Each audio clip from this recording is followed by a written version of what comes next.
কি অবস্থা সবার? তো আজকে একটা নতুন কাজ করছি।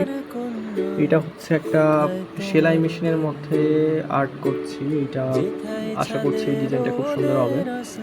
আমি যেরকম ইমাজিন করেছি অবশ্য Pinterest থেকে এইটার একটা আইডিয়াও নিয়েছিলাম। তবে আর্ট করতে খুব সুন্দর লাগছে এবং লাস্ট প্রজেক্টে তোমরা অনেক যারা অনেক সুন্দর বলেছো বা ইনবক্সেও যারা টেক্সট দিয়েছো সবাইকে ধন্যবাদ। ও এর মাঝে আবার পাঁপড়ও খাচ্ছি। পাঁপড় না ডাই ডাই সরি ডাই পিঠা মেবি। সো দেখতে থাকো, আশা করি সুন্দর হবে এবং ফুল প্রজেক্টটি কালকে আপলোড দিতে পারবো। Thank you. বলো কন্যা যাবে নিয়ে তোমার মুলুক দেশে, চার দেয়ালে এই খেলা ঘর খেলবো না আর একা। দত্তি দানো পেরিয়ে গেলে ঠিক পাবো তোমার